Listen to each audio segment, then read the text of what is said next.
MLC के कविता का petrol, diesel और पकवान गैस की इजाफा कीमतों पर मरकजी हुकूमत के खिलाफ एहतजाज।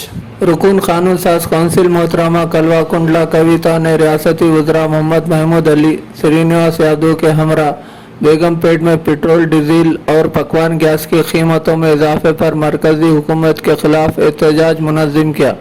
इस मौके पर एमएलसी के कविता ने कहा कि मरकजी हुकूमत ईंधन और एलपीजी गैस पर गैर हकीकी कीमतें आयद कर रही है।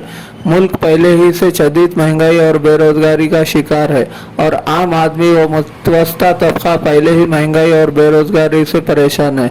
लिहाजा मरकजी हुकूमत पेट्रोल, डीजल और पकवान गैस की इजाफा कीमतों के फैसले को वापस ले।